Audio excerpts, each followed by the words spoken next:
Bismillahirrahmanirrahim. Assalamualaikum warahmatullahi wabarakatuh. Yang kami muliakan pimpinan yang telah memberi waktu kepada kami semua pimpinan, Pak Sekda, serta seluruh kawan di Manggar. Saya cuma ingin menyampaikan amanah daripada seorang ulama, Pak Sekda.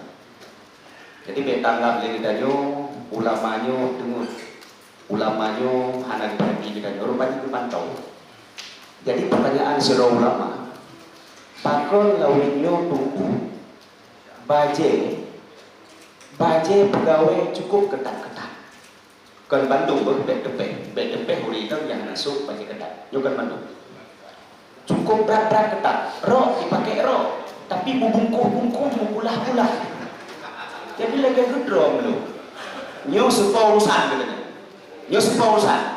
Dengan serba male-male lu jawab nyo urusan kamu. Hai lu jawab karena lu kapan juga gaji isi.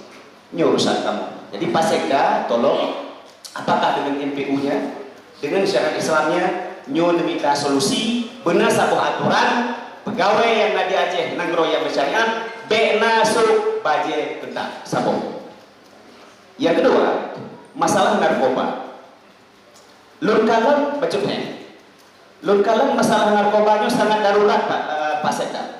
Malah menyelon simpulkan lebih bahaya narkoba daripada corona. Tapi urang lawinyo kaya corona daripada narkoba. Menye corona ada pegahju paling kreuh kenang mati kabeh. Menye narkoba, sidro kenang narkoba, masabuh nanggrau adalah.